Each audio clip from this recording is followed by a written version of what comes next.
Number 48, a paid email response.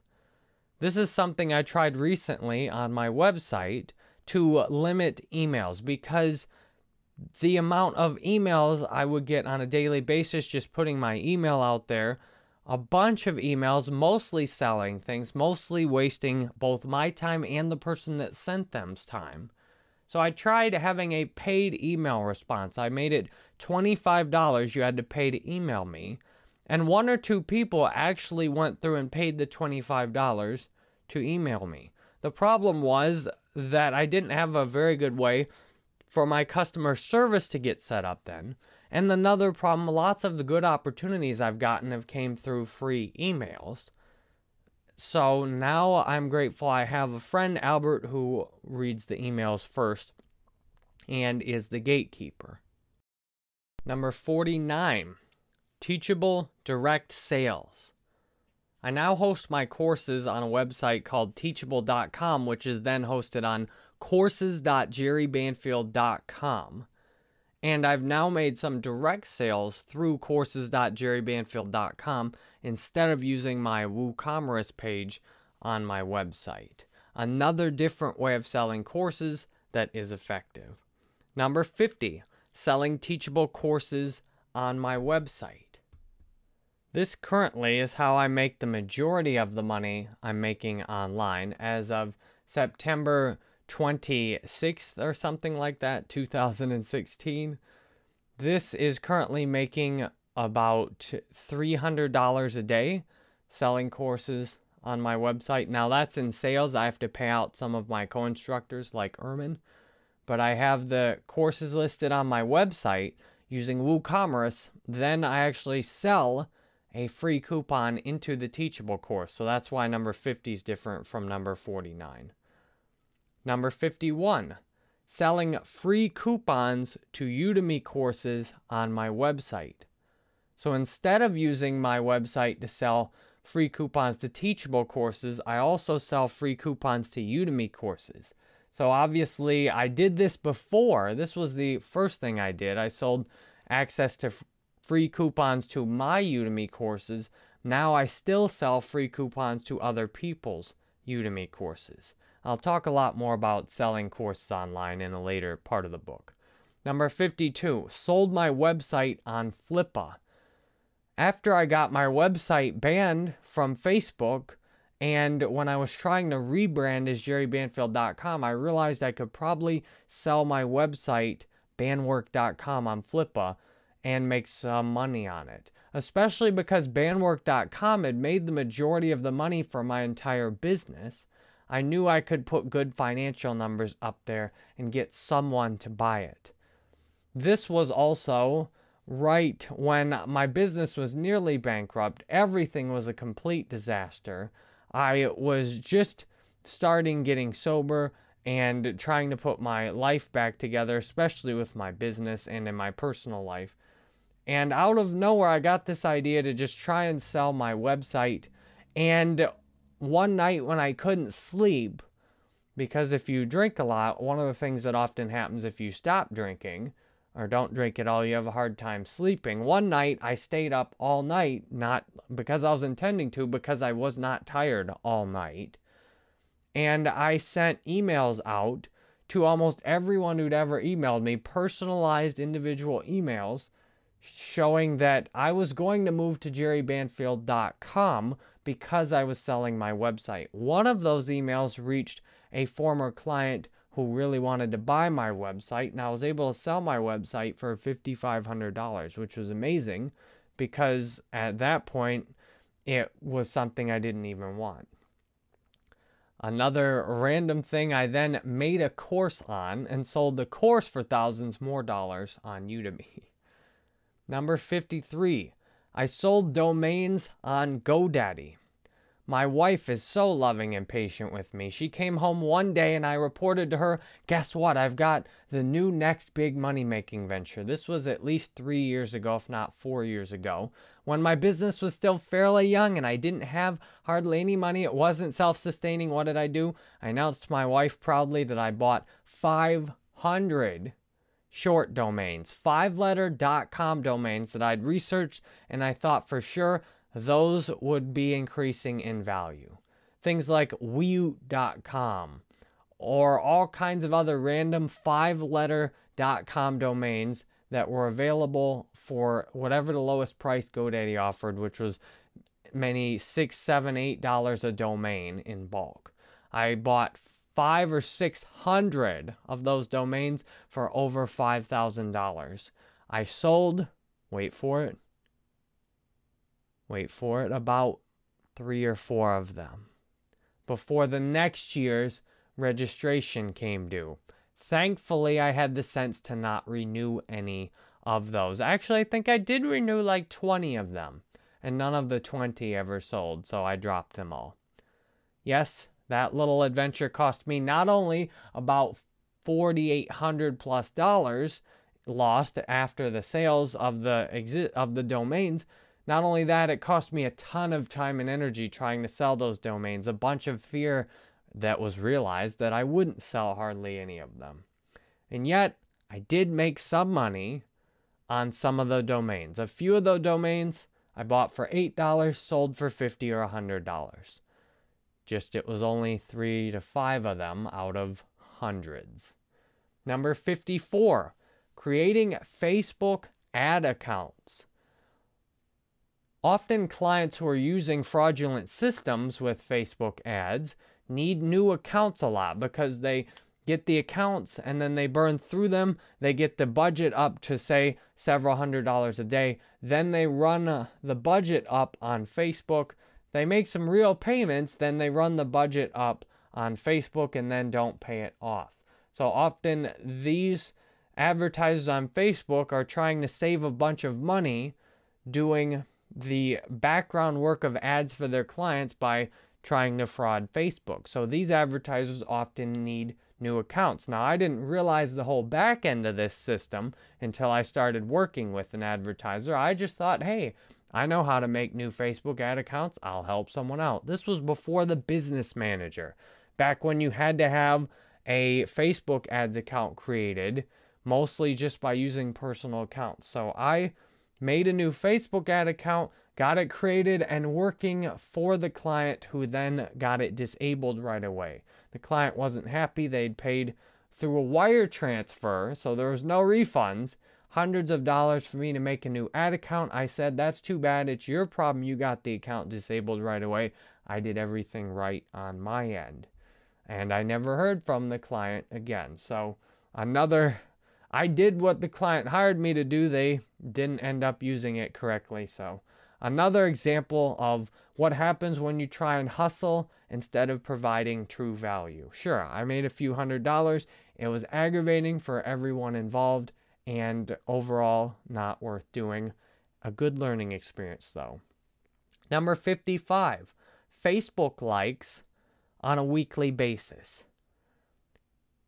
This was one of the first successful services I ever had, and the most amazing thing about it was that it was a recurring subscription. I got a bunch of people to agree to pay me every week, every month, a few people even every day, to get them a certain amount of new Facebook likes, which I did through Facebook ads. So I knew all I had to do was set the ads up once and then leave it running. And often the subscriptions were incredibly profitable. I'd have $1 a day ad campaign running, delivering 100 likes a day for the client, who then often would have bought something like several hundred likes a week. The client was getting more likes than they paid for. I was getting often hundreds of dollars a week to do that. Really good services, very profitable for me. The problem was that the clients often didn't care for the global likes. They wanted them to be from a specific country, or even if they had ordered the global likes to start with, and they realized that's what they wanted, and they chose to do it, they usually would get bored soon enough, or they would just want to save the money, and most of these subscriptions didn't last very long. A few of them lasted quite a while though, and it worked out good for me and the client got a big Facebook page out of it, built with real people from Facebook ads, and I made some good money off of it. Number 56, share of a startup for online ad management. Now, this is never something I would have done with someone I didn't know. I did this with my friend Rob, who I knew from working across the hall from him in my startup. I agreed to take a 0.5% ownership of his startup in exchange for doing his Google AdWords ads for 3 months. Now, the caveat to this, I also said that I had the right to record and show anything I was doing for him and put it into a course and sell it, or put it out on free tutorial videos. The tutorial videos and courses I made off of Rob's Google AdWords ads were very profitable and are still selling today, and people are still watching the videos today from that because his are some of the most successful Google ads I've ever done before.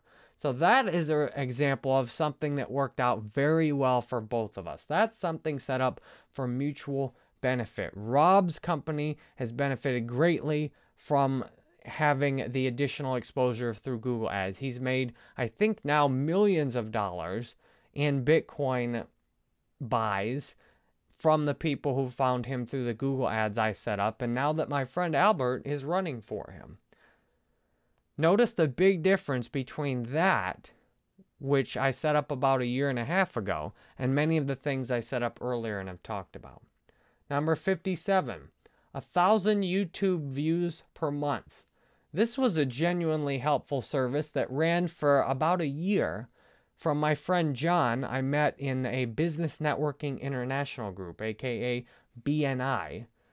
I met John, and he still is a real estate agent, and he was building his YouTube channel up. So I said, John, you really could use just more views on your channel. Just get a good foundation, build all your videos up. So he paid me about $100 or so a month for about 1 year to get him 1,000 YouTube views per month.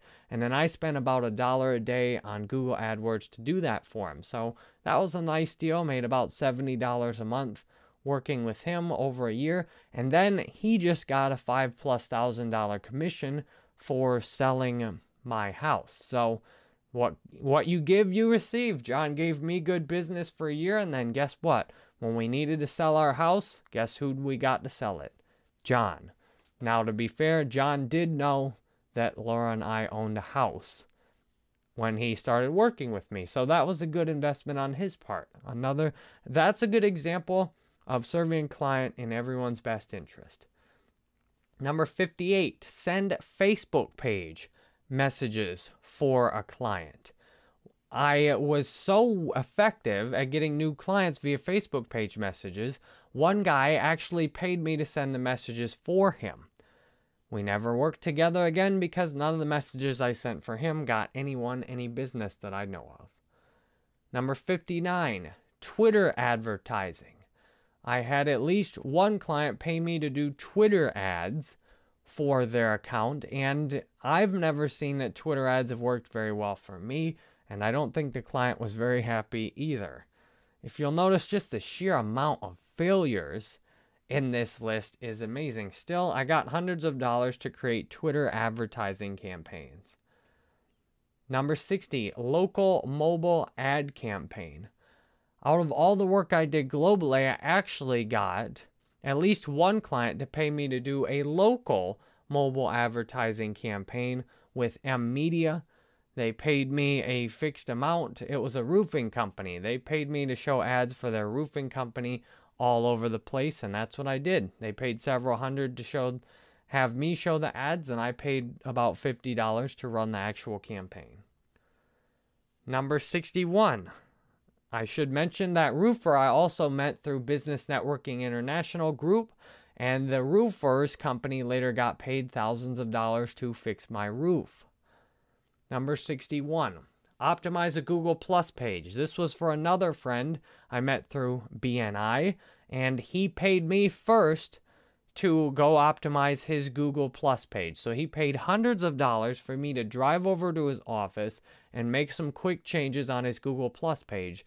That then he started getting lots of new clients through. I made the simple change. He was still is with the same insurance company, and then most of his colleagues just used their name. So his name and then LLC for the Google Plus page.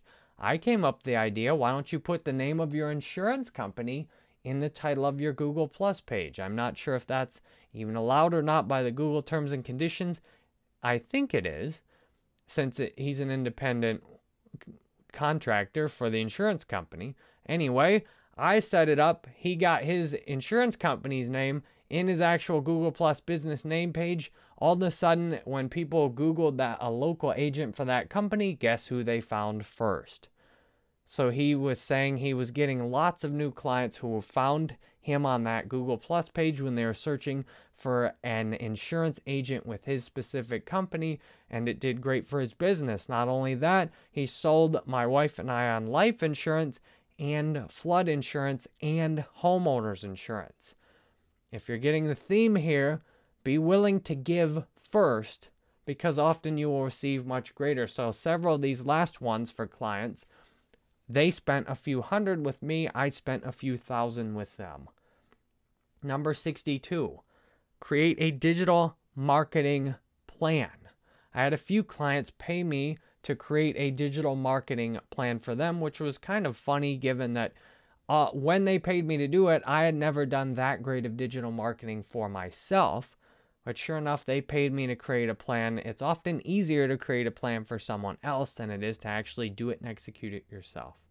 Number 63, AdSense on my website. This is one of those things you hear about that you think, oh man, you can just make a website and put Google AdSense on it and you've got it made. The more accurate description is trying to get visitors to your website and use Google AdSense to monetize. It's more like a job. I have 14,000+ visitors a month to my website right now, so that's about 500 a day. And I don't bother with Google AdSense because I'm lucky to get $2 1,000 CPM on it. So that means I'd be lucky to make $1 a day using Google AdSense on my website. Sure, I might be able to make $2 or $3 a day in return for having ads on the page that encourage people, even if they're successful, to leave and go visit another page. I like visiting websites with no ads, so I don't bother with Google AdSense at all on my website. Now, if I'm getting maybe 10,000 visitors a day on my website, you'd think I could have a more profitable way than using Google AdSense. I have a friend, Jordan, that I talked about through my online success group. He's made hundreds of thousands doing Google AdSense, and he said it's just like a job. You have to work on it every single day. Number 64, AdSense and custom search engines. You might think, what is that? Can you read that again? That doesn't even make sense. Google AdSense in custom search engines. This is the idea I like to point to, especially when someone says how successful I am. I like to point to this idea that I had about 5 years ago. One of the first ideas I had to try and make money online once I'd started my business. If you get a custom search engine from Google, which anyone can do, Google will give you the ability to have your own custom search engine code that you can use. And then if people use your custom search engine and click on Google Ads, Google will actually give you a percentage of the revenue. My bright idea was to stick these in library search engine bars. If you manually went in and switched google.com for the search provider or for the landing page, if you manually switched that to whatever custom search engine link I had, google.com/whatever my custom search engine, then I thought, man, that'd be great. I'll go in the library. I'll change up all the default websites. Instead of google.com, it'll go to my custom search engine. Then when people sit down and search for something, click an ad, I get paid. Imagine doing that on 100 library computers in the college library, or putting that on 1,000 computers. Every day I'll be making thousands of dollars from people clicking on my ad links in Google custom search engines. Wouldn't that be amazing? And my friend Joseph went out and started helping with this. I don't think he did very many of them, but he did go out and do some of them. And I did some of them too. Never made even $1, I can prove, from doing it, because most libraries are on to the fact that people switch the landing pages. Can you believe that? Can you believe? And this was like 5 years ago. Can you believe that most libraries are on to one of the basic things that most people would try and do? Every time I go to the car dealership now, I still think of this. All right, honestly, not every time, but lots of times it comes up. I'm like, I could switch the landing page because they just have a regular logon computer. I could switch the landing page, put my custom search engine on here. When the one person once a week logs onto this computer that's slow as hell and searches for something, and then they don't click on a Google ad of mine, then I could be disappointed. I like to point to this idea because this is an example of an average entrepreneur's idea. A bad, stupid idea. That's entrepreneurship for you. You see, out of these 100 ways I've made money, how few of them are actually good ideas. I'm no genius. I'm no great person.